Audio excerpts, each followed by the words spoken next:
The small village of Berdych, just on the outskirts of Rotterdam, provides a beautiful reminder of one of Holland's enduring images, with the largest collection of old windmills in the country.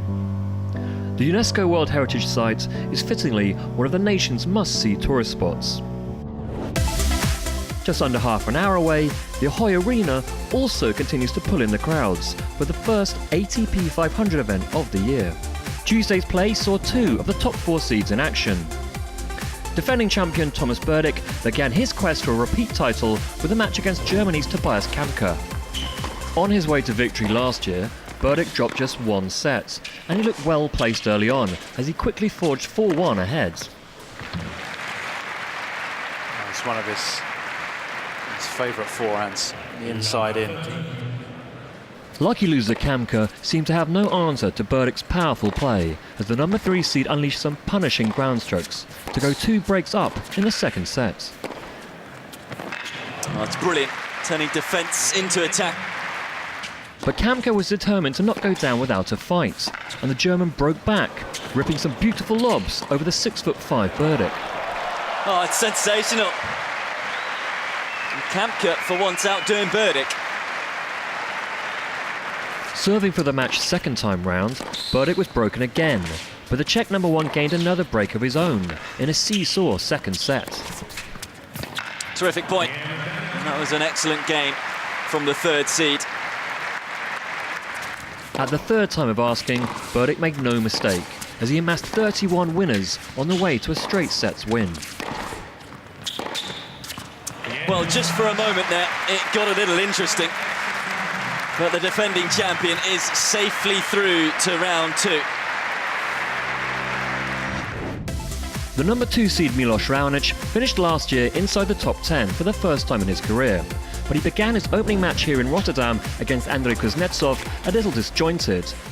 The pair traded breaks before Russian qualifier Kuznetsov surprisingly moved ahead in the tiebreak. His backhand really has been top draw throughout this first set. After Kuznetsov took the opener, Raonic lifted his level of play, the world number 6 cutting out the errors that had littered the first set. And the monster forehand. The big serving Canadian was making his Rotterdam debut after injury deprived him last year, and he got the key break in the third set with some delicate play.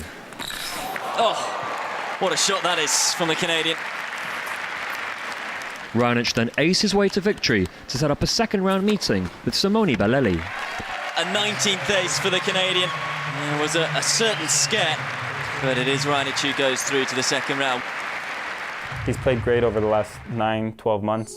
He came back from injury and he's just competed consistently well. I played him in Rome and that was a very difficult match, so I know I'm going to expect much of the same here and I'm going to fight and give it my all.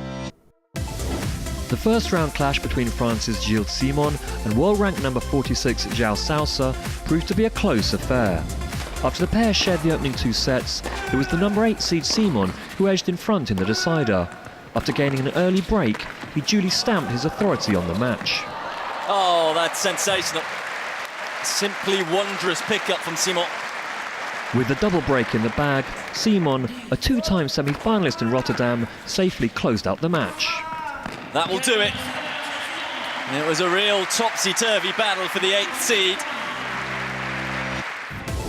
In other first-round action, Canadian Vasek Pospisil won in straight sets against Filip Kohlschreiber. The final match of day 2 saw Gael Monfils register a solid win over countryman Edouard Roger Vasselin, as Monfils continued his good form from Montpellier.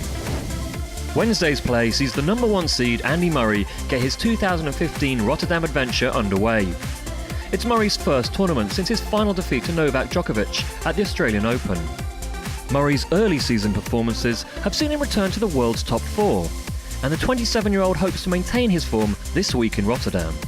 If I can try to maintain the level that I started out the year with in Australia, you know, my ranking will go in the right direction.